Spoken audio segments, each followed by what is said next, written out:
Myself, Arti. I'm a non-Muslim.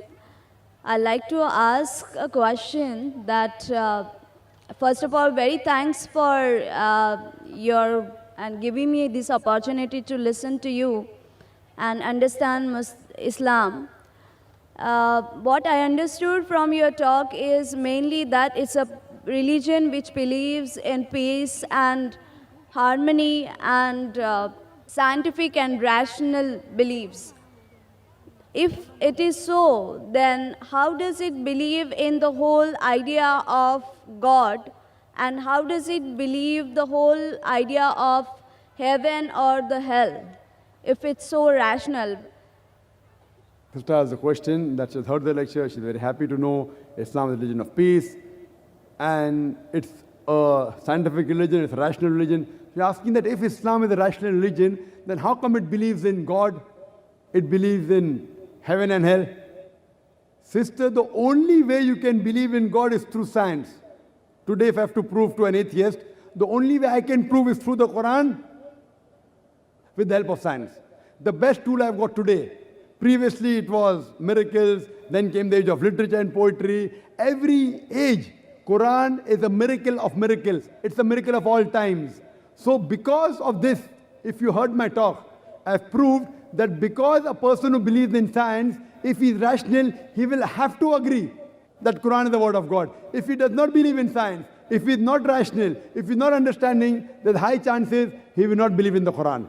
That's the reason I said today, science is not eliminating God, it is eliminating models of God.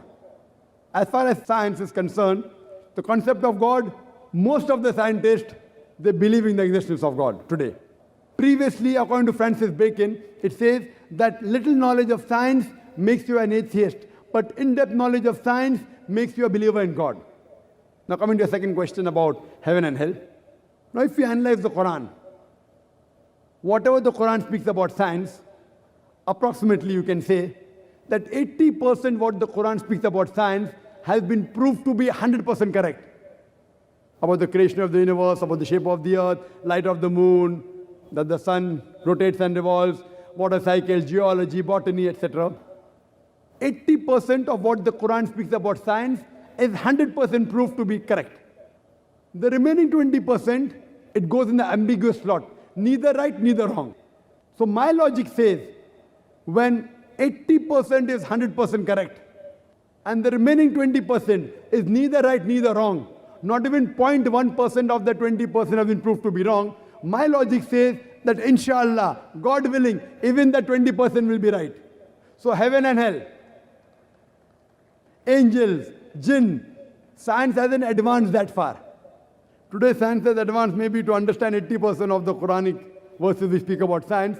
Tomorrow, maybe 50 years later, 100 years later, 200 years later, science will talk about heaven, will talk about hell, will talk about jinn. So my logic says, it's not an illogical belief. It's a logical belief.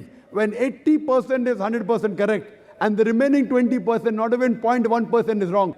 No scientist today can say that he can prove scientifically there is no hell. No scientist today can prove scientifically there is no heaven. He can say, I don't know. Maybe it is, maybe it is not. It is ambiguous.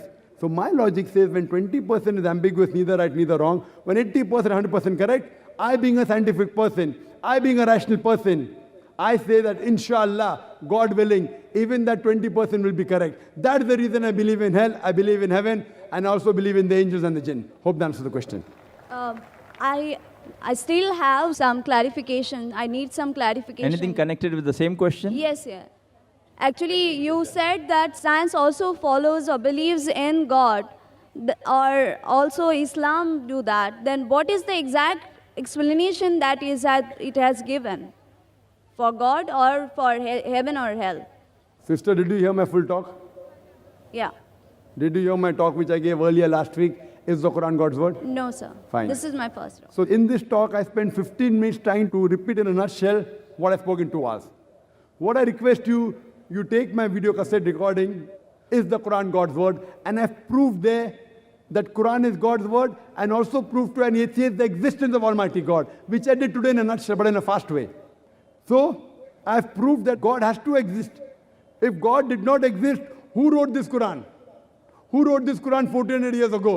Talking about My question is also, then who wrote this Quran? who wrote it? The Creator wrote it. God wrote it. No human being can write. Sorry? What is the explanation for that?